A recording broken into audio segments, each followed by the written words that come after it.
السلام عليكم ورحمة الله وبركاته. ازيكم يا تانية اعدادي؟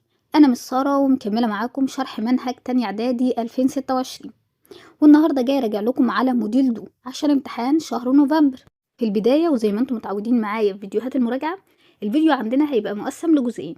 الجزء الاول هيبقى شرح لاهم الاجزاء والنقاط الموجودة عندي في موديل دو، اما الجزء التاني وده هيبقى حل اسئلة. هنحل اسئلة على موديل دو، وكمان هنحل مع بعض نموذج استرشادي زي اللي هيجيلك في الامتحان بالظبط، عشان تبقى داخل الامتحان وعارف الامتحان هيبقى شكله ازاي. فسواء كنت مذاكر موديل دو او اول مرة تشوفه، اوعدك بعد الفيديو ده هتحل اي امتحان ممكن يجيلك على موديل دو. فيلا نسمي الله ونبدأ مع بعض. موديل دو عندي بعنوان شيموا. شيموا شيموا يعني شيموا يعني عندي او في منزلي او في بيتي، يعني بيساوي اما ميزون. بيتكلم عن ايه موديل دو؟ بيتكلم عندك عن اجزاء المنزل والاشياء الموجودة في المنزل. ايه هي اجزاء المنزل؟ يعني الغرف الموجودة في المنزل، سواء غرفة النوم، الصالون، السفرة، الحمام، المطبخ. دي الاجزاء. طب ايه الاشياء؟ الاشياء دي بتتقسم لحاجتين، ممكن تكون اساس عفش او تكون ديكورات. عفش زي ايه؟ زي دولاب، زي سرير، زي مكتب، كراسي، ترابيزة. ديكورات زي سجادة، اباجورة، طبلون. ونبدأ اول حاجة بشرح اجزاء المنزل بالفرنساوي. كلمة جزء يعني إين بارتي. كلمة جزء عندنا مفرد مؤنث مش مذكر، جمعها دي بارتي. أجزاء المنزل بقى لي بارتي دو لا ميزون. لي بارتي دو لا ميزون. أول جزء غرفة النوم، اسمها إين شامبر. إين شامبر. أوضة السفرة إين صالة مونجي. إين صالة مونجي. الصالون أصالون. أصالون. المطبخ إن كويزين. كويزين. طب الحمام إن صال دو با. صال دو با. طب الممر أو الطرقة كولوار. كولوار. نقول تاني، أجزاء المنزل اسمها لي بارتي دو لا ميزون.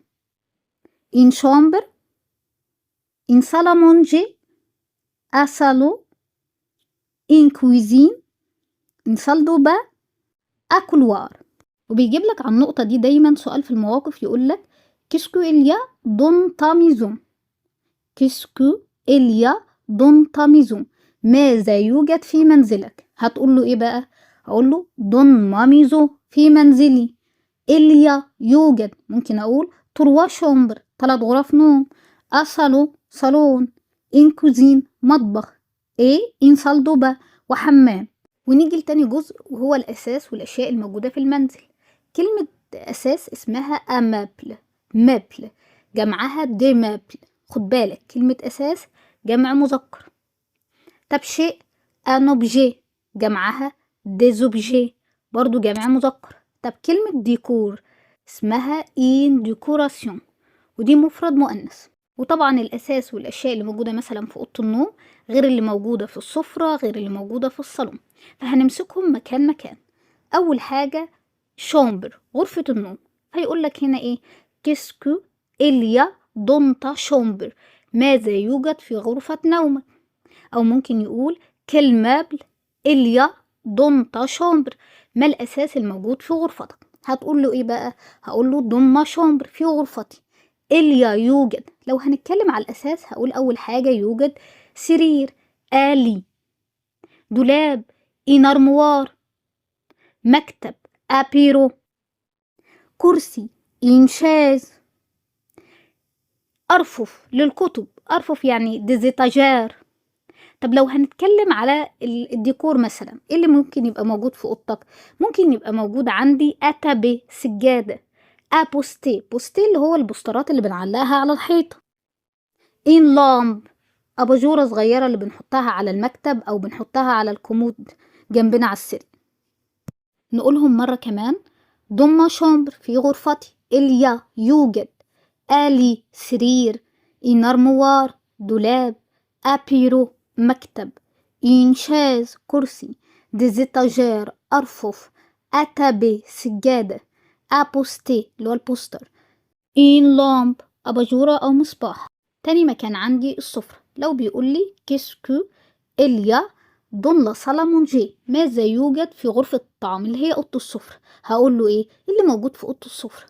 موجود ترابيزة وموجود كراسي، يبقى دون لا سال مونجي في غرفة الطعام إليا يوجد ترابيزة إنتابل، كراسي ديشاز. تالت مكان عندي اللي موجود في الصالون، كيسكو إليا دون لو صالون، ماذا يوجد في الصالون؟ هقول له دون لو صالون، في الصالون. إليا يوجد، اللي موجود في الصالون؟ أول حاجة كنبة، كنبة الصالون، أكنبي.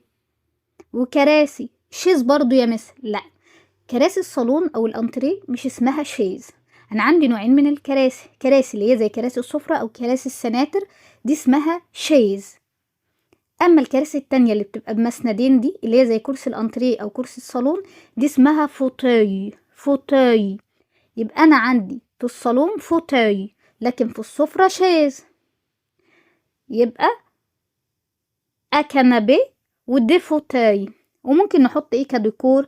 أنا باجور، أباجورة.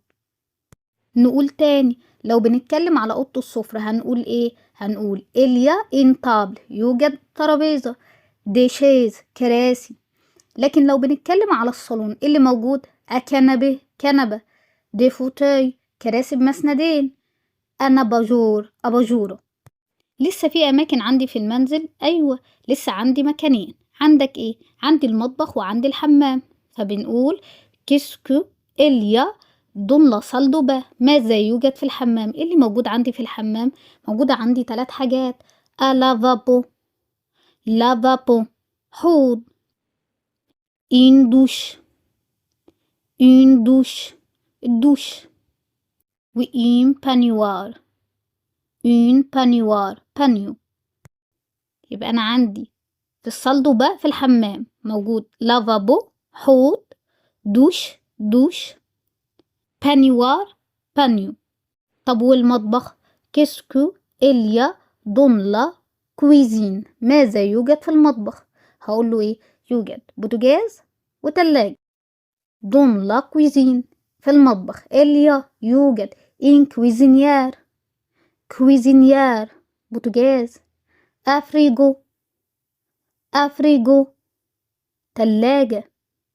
في الحمام لافابو حوض، دوش دوش، بانيوار بانيو. في المطبخ كويزينيار بوتاجاز، فريجو تلاجة. كده عرفنا 3 حاجات، أجزاء المنزل اللي هي الغرف الموجودة في المنزل، وعرفنا الأساس والأشياء الموجودة في المنزل. والسؤال التاني اللي ممكن يجيلك على الجزئية دي هو سؤال الوصف. أقولك أوصف لي منزلك أو أوصف لي غرفتك. احنا بنسأل عن الوصف بإيه؟ إيه كلمة الاستفهام اللي بستخدمها دايما في السؤال عن الوصف؟ كومو. عايزة أقولك أوصف لي منزلك، هقولك إيه؟ كومو إيه تا ميزون. طب عايزة أقولك أوصف لي غرفتك، هقولك إيه؟ كومو إيه تا شومبر. بمعنى كيف يكون منزلك أو كيف تكون غرفتك. هترد عليا تقول إيه؟ هقول إما كبير أو صغير.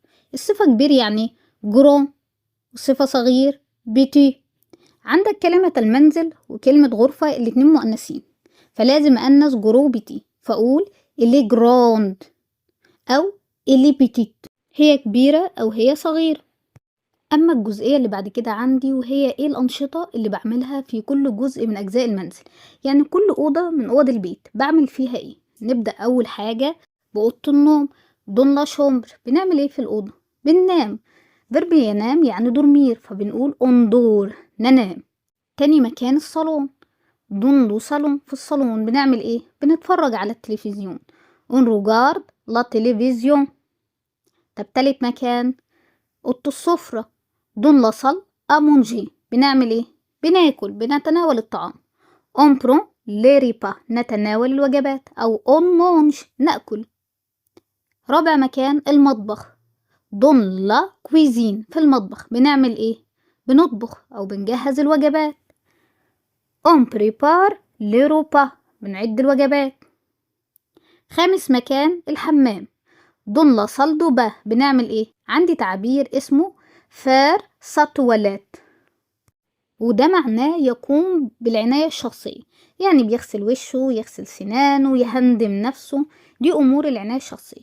فلما اقولك بتعمل ايه في الحمام تقولي اون في سا تواليت، بقوم بامور العناية الشخصية، بهتم بنفسي، بهندم نفسي.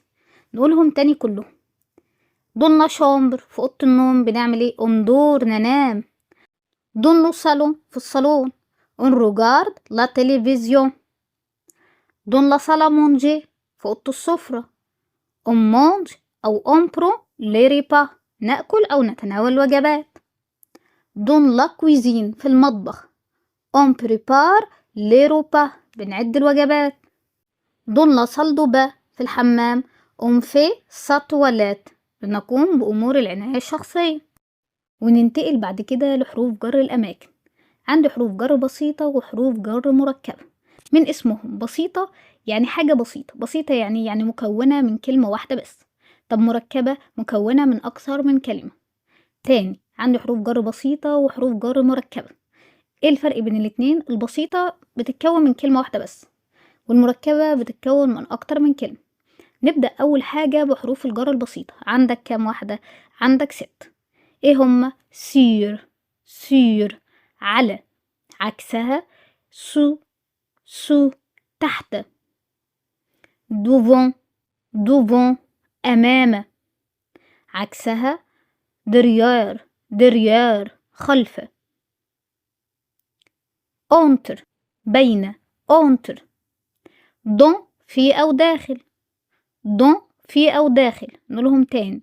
سير، سو، دوفون، دريار، أونتر، دون. بيجي بعديهم ايه او بستخدمهم ازاي؟ بيجي بعديهم اسم مكان مسبوق بمحدد. اسم مكان مسبوق بمحدد. نقف هنا الأول. يعني ايه محدد؟ محدد يعني أداة، وانت عندك 4 محددات. أداة نكرة ان، اون، دي. أداة معرفة لو، لا، الأبوستروف لي. صفة إشارة سو، سات، سات، سي. صفة ملكية مون مامي، ton pâté, son sacé, notre nous, votre vous, leur avec s. يبقى أنا عندي 6 حروف جر بسيطة بيجي بعديهم اسم مكان مسبوق بمحدد. تعال ما ناخد أمثلة نوضح بيها أكتر. أول مثال لا فواتير، العربية. et devant ma maison، العربية أمام منزلي. عندي دوفون حرف جر بسيط ولا لأ؟ حرف جر بسيط. جه بعده ايه؟ ما، صفة ملكية. محدد ولا مش محدد؟ محدد. ناخد مكان مثال تاني. لو ليفر، الكتاب. ايه سير سو بيرو، الكتاب على هذا المكتب. سير حرف جر بسيط ولا لأ؟ حرف جر بسيط. جه بعده ايه؟ سو، صفة إشارة. محدد ولا مش محدد؟ محدد. 3 لو ستيلو، القلم. ايه يكون دون لاتروس، في المقلم. دون اهي حرف جر بسيط ولا لا؟ حرف جر بسيط. جه بعده ايه؟ جه بعده الله. دي ايه؟ أداة معرفة. 4 لوشا، القط. ايه يكون دريير لابورت، القط خلف الباب. عندي دريير حرف جر ايه؟ حرف جر بسيط. جه بعده ايه؟ جه بعده الله، أداة معرفة. محدد ولا مش محدد؟ محدد. يبقى أنا عندي حروف الجر البسيطة بيجي بعديها اسم مكان مسبوق بمحدد. ونيجي للنوع التاني من حروف الجر، وهو حروف الجر المركبة اللي بتتكون من أكتر من كلمة. عندك كم حرف جر مركب؟ عندي 6. نقولهم مع بعض. بريدو، بريدو، قريب من. لواندو، لواندو، بعيد عن. أجوشدو، أجوشدو، على اليسار من. أدرودو، أدرودو، على اليمين من. أكوتدو، أكوتدو، بجانب أو بجوار. انفصدو، انفصدو، أمام أو في مواجهة، في وش. تاني. بريدو، بريدو، لواندو، لواندو، أجوشدو، أجوشدو، أدرودو، أدرودو، انفصدو، انفصدو، أكوتدو. ودول بيجي بعديهم ايه يا مس؟ بيجي بعديهم اسم مكان مسبوق بمحدد، يعني زيهم زي اللي فوق. هما زيهم زي اللي فوق بس اختلاف نقطة بسيطة بس. ايه هي؟ احنا قلنا المحددات كام؟ 4: أداة نكرة، أداة معرفة، صفة إشارة، صفة ملكية. أداة النكرة لما بتيجي بعد الدو بتفضل زي ما هي عادي، مفيش حاجة بتحصل. صفة الإشارة لما بتيجي بعد الدو برضو زي ما هي. صفة الملكية كذلك زي ما هي. لكن أدوات المعرفة لما بتيجي بعد الدو اللي موجودة في حروف الجر المركبة بتضغم. يعني ايه بتضغم؟ يعني أداة المعرفة مع حرف الجر دو بيدخلوا مع بعض بيطلعوا لي حاجة جديدة. ايه هي؟ بص معايا. الدو زائد اللو بتطلع لي دي يو، والدو زائد اللا بتطلع لي دو لا، والدو زائد ال ابوستروف بتطلع لي دو ال ابوستروف، والدو زائد اللي بتطلع لي دي. طب امتى بستخدم كل واحدة فيهم؟ الدي يو بيجي بعديها اسم مفرد مذكر مبدوء بساكن. الدولا اسم مفرد مؤنث مبدوء بساكن. دو ال ابوستروف اسم مفرد مذكر او مؤنث مبدوء بمتحرك. اما الدي بيجي بعديها اسم جمع بنوعيه سواء كان جمع مذكر او جمع مؤنث. تعالى ما ناخد امثله توضح الدنيا شويه.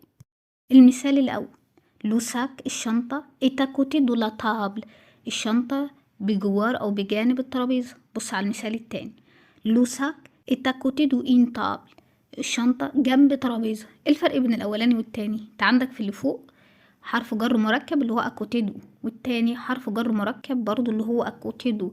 الجملة زي الأولى زي التانية تماما، وحتى يعتبروا متساويين شوية في المعنى. الاختلاف ايه بقى؟ الاختلاف فوق ان كان المحدد عندك أداة معرفة اللي هي الله، والله مع الدو طلع لي دو لا. لكن المحدد تحت عندك ايه؟ إين. الإين لا تضغم. الحاجة الوحيدة اللي اتغيرت ان الدو بدل دي ايه بقت دي أبوستروف عشان الإين مبدوءة بحرف متحرك بس كده. وعشان تفهم أكتر حروف الجر البسيطة والمركبة هنحل عليهم مجموعة من التمارين. نبدأ بأول سؤال بيقول لي نقط لا كويزين إليا أفريجون، المطبخ يوجد تلاجة. هو عايز يقول لي هنا إيه؟ عايز يقول لي في المطبخ يوجد تلاجة. إيه حرف الجر اللي بمعنى فيه؟ دون. يبقى دون لا كويزين في المطبخ إليا أفريجون يوجد تلاجة. طب تعالوا ما نشوف حرفين الجر التانيين مخترناهمش. اللي مخترناهمش ليه؟ اول حاجه او يعني في. ينفع او يجي بعديها الله؟ طبعا لا، ما ينفعش. طب بري ده حرف جر مركب لازم يجي بعده الدو. في دو عندك؟ لا، يبقى الاتنين دول ما ينفعوش، يبقى الدون صح. تاني نقطه جابيت نقط دول يكل، انا بسكن نقط المدرسه. انا عندي كلمه يكل جاي قبلها الدو، يبقى معاها حرف جر بسيط ولا مركب؟ مركب. ايه حرف الجر المركب الوحيد اللي عندك في الاختيارات؟ دوفون، سير، لوا. طبعا لوا بيجي معاه لوان دو. يبقى جابيت انا اسكن لوان دي لوكول بعيد عن المدرسة. 3 مون بيرو مكتبي ايه نقط لارموار، مكتبي نقط الدولاب. انا عندي هنا دو او حاجة؟ لا مفيش دو، يبقى انا محتاج حرف جر بسيط ولا مركب؟ بسيط.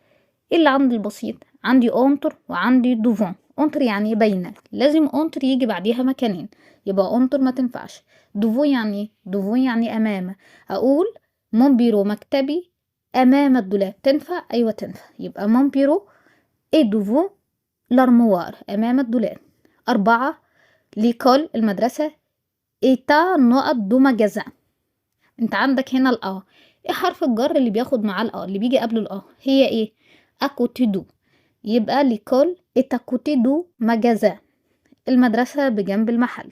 طب تعالى ما نشوف الاتنين التانيين ما اخترناهمش ليه. عندك سير فوق او على، وعندي سو تحت. هي سير بيجي معاها لا. طب سو لا برضو. 5 ليلافر الكتب سو نقط لطابل، الكتب نقط الترابيزة. الطبيعي الكتب ايه؟ الكتب على الترابيزة، يبقى ليليفر سو سير لا طابل، الكتب تكون على الترابيزة. طب ليه ما اخترتش بري وليه ما اخترتش اونتر؟ نبرر اول حاجة اونتر. اونتر يعني باينة، لازم يجي بعديها مكانين. عندك مكانين؟ لا ما عنديش، يبقى ما ينفعش اختارها. طب بري ده حرف جر مركب لازم بعده دو. عندك دو؟ لا ما عنديش، يبقى اختار سير واسكت بقى. طب نيجي للسؤال التاني: لو فوتاي الكرسي ايه نقط لا طابل ايه لو بيرو، الكرسي نقط الترابيزة والمكتب. اول ما تلاقي عندك مكانين، حاجة بين مكانين، يبقى على طول اختار ايه؟ اختار اونتر من غير ما اكمل الجملة او ابص على الاختيارات. لو فوتاي الكرسي ايه اونتر لا طابل ايه لو بيرو، بين الترابيزة والمكتب، يبقى اختار اونتر. 2 لاباجور ايه نقط لا تابل، الاباجوره نقط الترابيزه. الاباجوره ايه؟ على الترابيزه. على يعني ايه؟ سير. طب تعالى اما نشوف احنا مخترناش التانيين ليه. لوان ده حرف جر ايه؟ حرف جر مركب لازم معاه الدو، يبقى ما ينفعش اختاره. طب انفاس برضو حرف جر مركب لازم معاه الدو، يبقى ما ينفعش برضو اختاره. إليا أريدو يوجد ستارة نقط دو كلوار، نقط الممر أو الطرق. أنا عندي الدو عرفتني إن أنا محتاج حرف جر بسيط ولا مركب؟ محتاج حرف جر مركب. عندك دوفو ده بسيط ما تنفعش، عندك سو تحت برضو دي بسيط ما تنفعش. أمال أختار إيه؟ أوبو. أوبو يعني إيه؟ في نهاية أو في آخر، يعني أنا بقولك في ستارة في آخر الطرق أو في آخر الممر. نقط لابورت إليا إن فوتو. بورت يعني الباب، الباب يوجد صورة. بص معايا هنا، انت عندك بعد النقط ايه؟ عندي أداة المعرفة لا. تمام، يبقى انت محتاج حرف جر بسيط ولا مركب؟ عايز حرف جر بسيط. تعالى ما نشوف الاختيارات. سير، هقول سير لابورت على الباب إليا إن فوتو يوجد صورة. تنفع؟ تنفع، بس هنشوف الباقي برضو. عندي الواو وعندي بري، دول حروف جر بسيطة ولا مركبة؟ مركبة. محتاجين ايه؟ محتاجين الدو. ينفعوا؟ لا ما ينفعوش، يبقى اختار سير. 5. إليا إنشاز أون نقط دولا بورت. ايه حرف الجر اللي بياخد أون فاس دو، في مواجهة أو قصاد أو قبال أو قدام أي حاجة. يبقى إليا إنشاز يوجد كرسي أون فاس دولا بورت أمام الباب. إليا التليفون نقط لا تابل، يوجد تليفون نقط لا تابل الترابيزة. طبيعي نقول ايه؟ تليفون على الترابيزة. على يعني سير، يبقى اختار سير. 2. إليا أريدو، ريدو يعني ستارة نقط لافينات، ستارة نقط الشباك. سير على الشباك ولا أكوتي ولا أنفاس؟ أول حاجة هي بالمنطق كده ستارة على الشباك يبقى سير. طب ليه ما اخترتش أكوتي وأنفاس؟ دول حروف جر مركبة محتاجين الدو الأول، ومفيش دو يبقى ما ينفعوش، يبقى اختار سير لافيناتر على الشباك. 3. الترافاي بري نقط ساميزو، هي تعمل قريب من منزله، هي بتعمل جنب بيتها يعني. تمام. عندك حرف جر بري بسيط ولا مركب؟ مركب. محتاجين ايه؟ محتاجين الدو. خد بالك انت عندك هنا الصا دي ايه؟ صفة ملكية هتمنع الادغام. يعني هتمنع الادغام يعني ما ينفعش اختار ديو دولا دو الا ابوستروف دي. اما المفروض اختار ايه؟ اما دي اي او دي ابوستروف. دي اي لو الصا دي مبدوءة بساكن، دي ابوستروف لو مبدوءة بمتحرك. هي مبدوءة هنا بايه؟ بالاس. الاس ساكن ولا متحرك؟ ساكن، واختار دي اي. 4. سيتي كول هذه المدرسة ايه نقط دوشيموا، عايز يقول المدرسة دي نقط مني. انت عندك الدو دي محتاجة حرف جر بسيط ولا مركب؟ مركب. عندك ايه في الاختيارات حرف جر مركب؟ ما عنديش غير حاجة واحدة، بري اللي هي قريب. يبقى انا عندي سيتي كول ايه بري دوشيموا، هذه المدرسة قريبة مني. 5. السو نقط لكلاس، هم موجودين نقط الفصل. بالمنطق كده موجودين ايه؟ دون لا كلاس في الفصل. طب ليه ما اخترتش لواو اكوتي؟ لواو اكوتي دول حروف جر مركبة لازم ياخدوا الدو، ومفيش الدو فمينفعش اختارهم. علي في لو ديفوار نقط سومبيرو، علي عمل الواجب بتاعه سومبيرو المكتب، يبقى ايه؟ سير سومبيرو على مكتبه. 2. لو كولاج المدرسة الإعدادي ايه نقط دوما ميزو نقط منزلي. انت عندك الدو يبقى محتاج حرف جر بسيط ولا مركب؟ مركب، يبقى اختار لوان. يبقى لو كولاج المدرسة الإعدادي ايه لوان دو ماميزو بعيدة عن منزلي. طب ما اخترتش سير وسوليه لأن دول حروف جر بسيطة، وحروف الجر البسيطة ما بتاخدش الدو. 3. تنسك شنطتك ايه نقط لطابل نقط الترابيزة. عندي اللا دي بينت لي ان انا ممكن اكون محتاج حرف جر بسيط، بس هو جايب لي كل الاختيارات حروف جر مركبة. طب هعمل ايه بقى؟ تعال اما نشوف. اول حاجة الوان دي لازم يجي معاها ايه؟ الوان لازم يجي معاها الدو، في دو؟ لا. طب ري لازم الدو، في دو؟ لا. طب اكوتي جاي معاها الدو، تنفع ولا ما تنفعش؟ تنفع. هتقولي لي يا مس ده هنا الدو من غير، انت عندك الدو وفي اللا، دول على بعضهم هيعملوا لي ايه؟ دولا. يبقى تنسك شنطتك اتاكوتي دولا طابل قريبة من الترابيزة. 4 تيبوت، البوت بتاعك. سون يكون نقط دو كلوار، نقط الطرق. الدو اللي عندي دي عرفتني ان انا محتاج حرف جر بسيط ولا مركب؟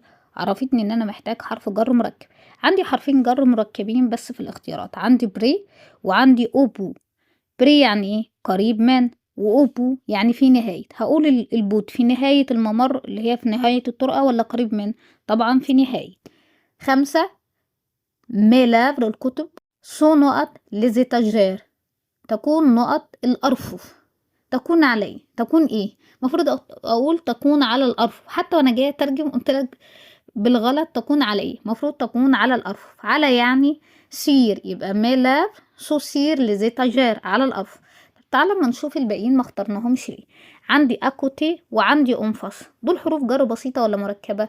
مركبة. محتاجين ايه؟ محتاجين الدو. هل عندك دو؟ لا ما عنديش. ينفع؟ لا مش هينفع اختار. تمرين كمان على حروف الجر البسيطة والمركبة، ما انا وراك لحد ما احس ان انت فهمتها.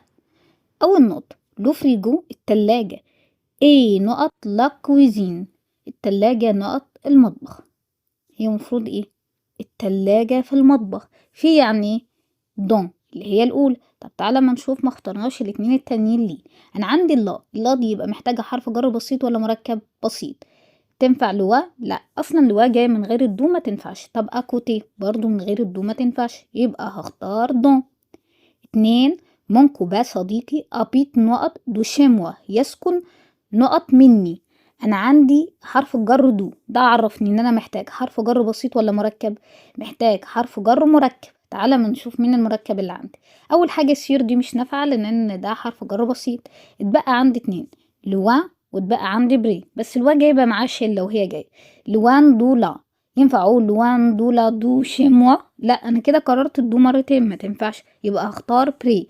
بري دو شيموا يعني ايه؟ صديقي يسكن قريب مني، يعني بيسكن جنبي. 3 لو بلاكار، بلاكار يعني الدولاب. ايه نقط لابورت؟ الدولاب نقط الباب. انا جايب لي هنا الله، الله دي تبين لي شويه ان انا محتاج حرف جر بسيط. تعالى ما نشوف. اقول الدولاب ايه؟ دريار خلف الباب. ولا الوا دي محتاجه الدو، مفيش جاي معاها الدو يبقى ما تنفعش. طب اكوتي الاخيره برضو محتاجه الدو، مش معاها الدو يبقى ما تنفعش، يبقى هختار دريار، الدولاب خلف الباب. 4 لزوريي نقط لولي. أوريي يعني المخدات، الوسائد يعني. تكون نقط السرير، تكون ايه؟ على السرير. على يعني سير. طب انا عايزه اعرف انت ليه ما اخترتيش التانيين يا مس معايا برضو. عندي الواو دي محتاجه ايه؟ محتاجه الدو. عندك الدو؟ لا مش عندي يبقى ما تنفعش. عندك بري دي محتاجه ايه؟ محتاجه الدو. عندك دو؟ لا ما عنديش، تبقى ما تنفعش برضو. 5 إليا إنشاز يوجد كرسي نقط دولة تراس. تراس اللي هي الشرفة أو البلكونة. هقول ايه بقى؟ انا عندي الدولة دي عرفتني ان انا محتاج حرف جر بسيط ولا مركب؟ محتاج مركب، يبقى سير الاخيرة دي ما تنفعش. اتبقى عندي اوبو وعندي بريدو. لو لاحظت ان انت لو حطيت بريدو في دولة موجودة كمان في السؤال، فما ينفعش دولة ورا بعض، يبقى اختار الاولى اوبو في نهاية الشرفة او البلكونة. أنجو نقط لو جاردان، نحن نلعب نقط الحديقة. نلعب ايه؟ في الحديقة. في يعني دون. إليا أتى يوجد سجادة نقط لسكالييه، نقط السلم. عندي ال أبوستروف عرفتني ان انا محتاج حرف جر بسيط ولا مركب؟ بسيط. اكوتي دو الاخيره دي ما تنفعش ليه؟ لان انت عندك دي يو وعندك ال أبوستروف، ما ينفعش الاتنين ورا بعض. اتبقى عندي حاجتين، بري وعندي سير. ما ينفعش بري عشان جايه من غير الدو، يبقى اختار سير. يوجد سجاده على السلم. لو بوستي، بوستي اللي هو البوستر، ايه نقط لابورت، نقط الباب. عندي اللا دي عرفتني ان انا محتاج حرف جر بسيط ولا مركب؟ بسيط. عندك لوا دي تنفع؟ لا لان مش جاي معاها الدو ما تنفعش. طب بري برضو ما تنفعش، اختار دريير خلف البوستر خلف الباب. جو مي فيتمو، انا بضع ملابسي نقط لارموار، نقط الدولاب. هقول ايه؟ طبعا في الدولاب. في يعني دون. 5 لاشيز الكرسي، ايه نقط لا طابل ايه له كنبي. الكرسي نقط الترابيزه والكنبه. قلت لك لما تلاقي مكانين على طول اعرف ان انت هتختار ايه. هختار اون تربينه، يبقى لا شيز الكرسي، اي اونتر لا طابل اي لو كنبي، بين الترابيزة والكنبة. اتفقنا في بداية الفيديو ان الفيديو هيبقى مقسم لجزئين، الجزء الاولاني هيبقى شرح، اما الجزء التاني فهيبقى حل اسئلة. احنا خلصنا الجزء الاول، عايزين ننتقل للجزء التاني. وقبل ما نبدأ في الجزء التاني عايزين نشرح الامتحان هيجيلي ازاي. امتحان شهر نوفمبر هيجيلي عليه كام درجة، مكون من كام سؤال، كل سؤال عليه كام درجة. اول حاجة هو هيبقى 3 اسئلة، ايه هما؟ سؤال وثيقة اللي هي قطعة، سؤال ترتيب، وسؤال تكملة. كل سؤال من دول عليه كام درجة؟ اول حاجة الوثيقة هتبقى قطعة مكونة من 4 اسئلة، كل سؤال عليه درجة ونص، يعني القطعة عليها 6 درجات. السؤال التاني وده سؤال ترتيب، كام نقطة؟ 4 نقط، كل نقطة عليها درجة ونص، فده برضو عليه 6 درجات. السؤال الأخير وده تكملة، كام نقطة؟ 3، وكل نقطة عليها درجة. يبقى كده المجموع الكل كام؟ 6 6 3، 6 و6 12 و3 15. فأنا هدربك دلوقتي على حل سؤال التكملة والترتيب، وبعدين هنحل مع بعض امتحان شامل. وأول سؤال هحله معاك سؤال التكملة اللي كان جايلك في تقييم الأسبوع الثامن في المدرسة، لأنه وارد جدا يجيلنا من أسئلة التقييم. أول نقطة بيقول لي دون لا كويزين اون، دون لا كويزين يعني في المطبخ، اون نحن، هنقول نحن ايه؟ بنعمل ايه في المطبخ؟ نعد الوجبات، بريبار لي روبا. 2 جيم دورمير دون ما نقط، بحب انام، هنام فين؟ دون ما شومبر في غرفتي.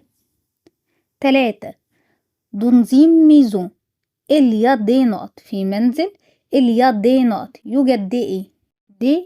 دي أداة جمع، يبقى أنا محتاج اسم جمع. ايه اللي موجود في المنزل وجمع؟ موجود دي شومبر غرف نوم. ومعايا كمان سؤال تكملة. أول نقطة بيقول لي دون ما شومبر في غرفتي، اليا يوجد، هقول يوجد ايه؟ سرير ودولاب، آلي ايه إنارموار ودولاب. طب لو أنا كتبت لي بس صح ولا غلط؟ صح عادي. طب 2 مامي ذو ايه؟ منزلي يكون، كلمة منزل مذكر ولا مؤنث؟ مؤنث، أقول منزلي يكون ايه؟ جراند كبير، ممكن أقول بيتيت صغير عادي، بس أقول واحدة من الاتنين، ما ينفعش أقول الاتنين. 3 on prépare les repas dans، بنجهز الوجبات دون فين؟ دون لا كويزين في المطبخ. 4 ما شومبر اي دوفون، غرفتي أمام ايه؟ لو سالو الصالون، أسهل كلمة في الكتاب. ممكن أقول أمام لا كويزين المطبخ، أقول أمام لا صال دو باء الحمام، أي حاجة، بس أسهلهم في الكتابة لو سالو. 5 جو ديكور ما شومبر افيك، ديكور يعني يزين، أنا بزين غرفتي بإيه؟ ممكن أقول أتبي سجادة، ممكن أقول إن لامب المصباح، ممكن أقول أريدو ستارة، طابلو، ايه كمان؟ أبوستي بوستر، أي حاجة. 6 الأرموار الدولاب ايه لو كنبي والكنبة سون، بيكون الكنبة والدولاب دول ايه؟ دول أساس، كلمة أساس قايلينها يعني مابل، يبقى سون دي مابل. ومعانا كمان سؤال تكملة، وأول نقطة بيقول ما شومبر اي ديفون، غرفتي تكون أمام، لسه قايلينه من شوية، أمام ايه؟ لو سالو الصالون. أوبو دو كولوار، في نهاية أو في آخر الكولوار، إليا يوجد في نهاية أو آخر الطرقة، يوجد إيه؟ ممكن أقول أريدو ستارة، أتى بسجادة، ممكن أقول أسهل حاجة خالص إنشاز كرسي. 3 سير لزيتاجير على الأرفف، إليا يوجد إيه؟ اللي بحطه على الأرفف كتب، ديلافر. 4 سير لولي على السرير، إليا يوجد، مفروض أقول يوجد مخدات، بس أنا مش هقول مخدات عشان مخدات كبيرة علي، هقول يوجد إيه؟ ملابس، ديفيتمو، يوجد ملابس، ما ينفعش أحط الملابس على السرير، ينفع وأنا خارج بحطها على السرير عشان أجهز نفسي. 5 جوفيشي، أنا أذهب عند مين؟ مونونكل عمي. وتاني سؤال معانا وهو الترتيب، خد بالك هيجيلك في الامتحان سؤال ترتيب، هيبقى كام نقطة؟ 4 نقاط، كل نقطة عليها درجة ونص، فحاول تركز عشان درجة ونص كتير ان انت تنقصه. اول نقطة جايب لي مي، صفة الملكية مي، ضمير جو، وفيتمو، وريباس، فيرب ريباسي يعني يكوي، فبيقول جو، ابدأ بالجو، انا ايه بقى؟ فين الفعل؟ ريباس أنا أكوي. تكوي إيه؟ مي فيتمو ملابسي. دي أول نقطة. النقطة التانية جايب لي إليا يوجد، ودون في أو داخل، وإين دوش ولا صال دوبا والحمام. هو أنا المفروض أقول إيه؟ في الحمام يوجد دوش، يبقى إيه؟ دون لا صال دوبا إليا إن دوش. 3 أو صالون في الصالون، ضمير الإلافيك أس، ولا تلفزيون وريجارد مشاهد، يبقى إيه؟ إيل اللي هو الإلافيك أس الفاعل هيجي بعده إيه؟ الفعل. ريجارد بنشاهد إيه؟ لا تلفزيون. التلفزيون فين؟ وصالو في الصالون.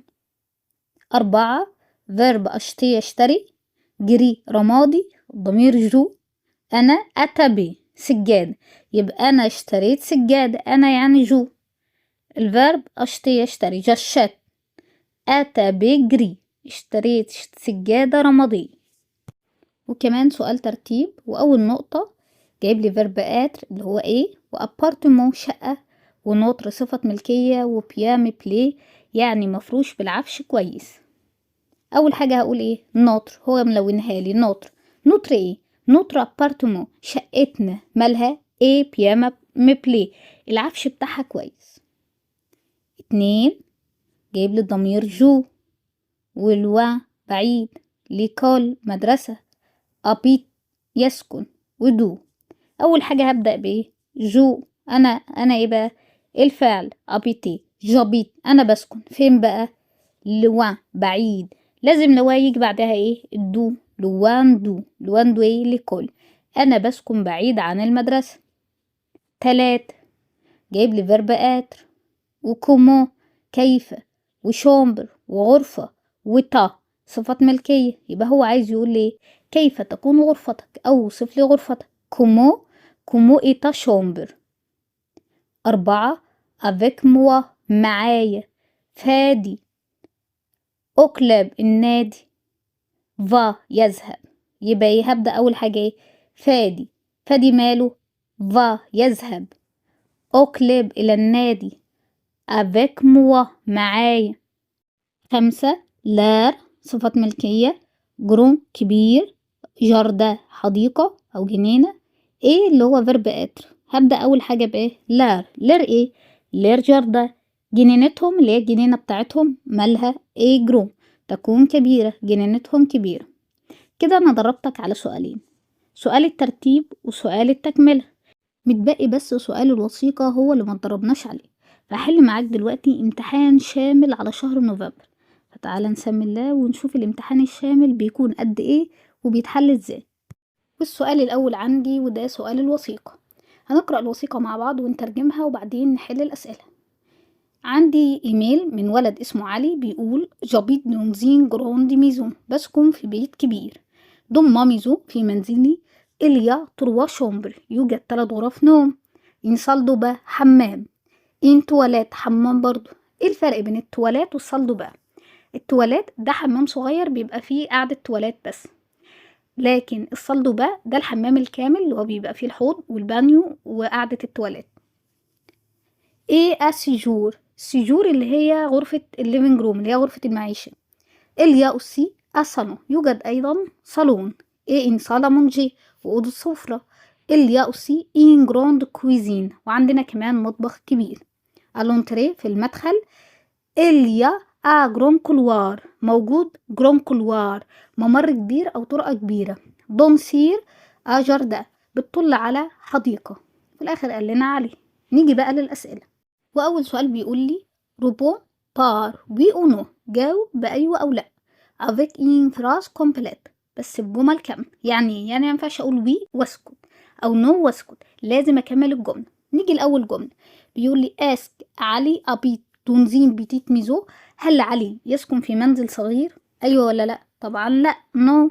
أسكت؟ لأ، لازم أكمل الجملة. هو بيسكن في منزل إيه؟ كبير، يبقى أقول علي أبيت دونزين جراند ميزو، علي يسكن في منزل كبير. 2 اسكليا أسيجور دون لا ميزو دو علي، هل يوجد غرفة معيشة في منزل علي؟ أيوة ولا لأ؟ أيوة يعني وي، يبقى وي إليا أسيجور دون لا ميزو دو علي. 3 اسك علي ديكري سا ميزون، هل علي ديكري وصف منزله؟ وصف لنا المنزل ولا لأ؟ وصفه، يبقى هنقول وي. علي ديكري سا ميزون، أيوة علي وصف منزله. نيجي للسؤال التاني، وده بيبقى أسئلة وأنا بجاوب عليها. أول سؤال بيقول لي il y a combien de chambres dans la maison de علي؟ يوجد كم غرفة في منزل علي؟ غرفة نوم، كم غرفة؟ هقول له dans la maison de علي، في منزل علي. يوجد 3 chambres، 3 غرف. طب لو قلت 3 غرف بس من غير ما اقول في منزل علي يوجد 3 غرف، هعمل ايه؟ هتنقص كده في الدرجات، لانه بيطلب منك ان انت تجاوب بجمل كاملة، لازم تبقى الجملة كاملة. 2 كومو إيه لا كوزين، كيف يكون المطبخ؟ المطبخ هعمل ايه؟ قال المطبخ بتاعنا ماله؟ كبير، يبقى لا كوزين اي جراند. 3 سير كوا دون لو كلوار، على ماذا تطل الطرق؟ الممر او الطرق بيطل على ايه؟ اللي بيطل على الحديقة، يبقى هقول له لو كلوار دون يطل، سير على، لو جردة على الحديقة، الممر يطل على الحديقة او الجنينة. ونيجي للسؤال التاني، وده سؤال المواقف. بيقول لي تيديكري تاميزون، انت بتوصف منزلك. تيدي انت هقول ايه بقى؟ بوصف المنزل، يبقى هقول ماميزو ايرونجي، منزلي مرتب، اللي هي التانية. 2 تيدي موندا تونامي، انت بتسأل صديقك سو كو اليا دون سا شومبر كوم ديكور، ماذا يوجد في غرفته كديكور. الدي هو هيقول ايه اللي موجود في الأوضة كديكور. انا بسأل صديقي، هو هيقول. الأولى دي تنفع؟ ما تنفعش، لأن ده سؤال أنا مفروض أنا اللي بجاوب مش بسأل. طب إليا دي ردو يعني ستاير. والأخيرة إليا إن أرموار يعني دولاب. إيه اللي تنفع، الستاير اللي الديكور ولا الدولاب؟ طبعا الستاير، يبقى اختار إليا دي ردو اللي هي بي. 3 تونامي دي مود، صديقك بيسألك او تي كوش، أين تنام؟ تيدي انت هتقول بتنام فين؟ ضم شومبر في غرفتي، ولا ضم بلاكار في الدولاب، ولا ضم كويزين في المطبخ؟ طبعا بنام فين؟ في المطبخ. طبعا بنام في غرفتي. ضم شومبر الأولى. والسؤال اللي بعد كده وده تصريف أفعال، بيجيب لك فعل ومطلوب منك تصرفه في زمن الجملة. أول جملة فو نقط تيلابر سير لو بيرو، عندي فيرب ايه؟ فيرب متر، عايزة اصرفه مع الفو. متر مع الفو، فيرب متر ده مجموعة تالتة، مفروض انت واخده في الوحدة الأولى وحافظ تصريفه مع الفو ايه؟ ميتي. 2 مونونكل نقط أباري، عمي نقط باريس، جايب لي فيرب أبيتي، يعني عايز يقول لي عمي يسكن في باريس. أبيتي ده مجموعة كام؟ أولى، هنحذف الأو آر. مونونكل عمي دي بتساوي ضمير ايه؟ إيل المفرد المذكر، النهاية مع الإيل او، يبقى مونونكل أبيت أباري. أما السؤال اللي بعد كده وده اختيارات. أول نقطة لوساك، الشنطة نقط دو بيرو، الشنطة نقط المكتب. انت عندك هنا الدو دي محتاجة حرف جر بسيط ولا مركب؟ مركب. تعال اما نشوف ايه اللي في اختيارات. عندي مركب. دريير دي مركب؟ لا. اكوتي ايوه مركب. دون لا مش مركب، يبقى الوحيدة اللي حرف جر مركب ايه؟ اكوتي، يبقى لوساك ايتاكوتي دو بيرو، الشنطة جنب المكتب. 2 نقط سو تاميزو ايتا شومبر، يكون منزلك وغرفتك. عايز يقول لي ايه؟ كيف يكون منزلك وغرفتك، كيف يعني كومو، يعني يوصف لي منزلك وغرفتك. 3 نقط ميزو اي جراند، كلمة ميزو مذكرة ولا مؤنثة؟ مؤنثة. المؤنثة تاخد صفة الإشارة ايه؟ تاخد صفة الإشارة ست الأخيرة. السؤال اللي بعد كده وده عايزك تعمل سؤال، بيجيب لك جملة مطلوب منك تعمل عليها سؤال. أول جملة مامي ذوقي جراند، منزلي كبير، يبقى هو بيقول لك ايه؟ اوصف لي منزلك، يبقى كومو اي تاميزو. 2 إليا تروا شامبر دون ماميزو، يوجد 3 غرف في منزلك، ده أقول عليها ايه بقى؟ أقول كم عدد الغرف. ايه كلمة الاستفهام اللي بمعنى كم؟ كومبياندو، يبقى كومبياندو لازم يجي بعديها اسم جمع، كومبياندو شامبر إليا دون تاميزو. السؤال الأخير وده كومبليت، كمل الجمل، أكمل الجمل. أول نقطة دون ماميزو إليا تروا، في منزلي يوجد تروا 3 ايه؟ 3 غرف، تروا شامبر. 2 مامير بروبار لروبا، أمي تجهز الوجبات، فين بقى؟ هقوله دون لا كويزين في المطبخ. 3 اون في مي ديفوار ضمة، انا بعمل واجباتي فين؟ ضمة ما ايه؟ ما شامبر، في غرفتي. وبكده نكون وصلنا لنهاية الامتحان، وكمان وصلنا لنهاية الفيديو. اتمنى تكونوا استفدتوا من الفيديو واستفدتوا من المراجعة. ولو عجبك الفيديو ما تنساش تعمل لايك واشتراك للقناة، واي سؤال او استفسار اكتبهولي تحت في الكومنتات او ابعتهولي على جروب التليجرام. اشوفكم فيديو تاني جديد ان شاء الله. اوريفوار.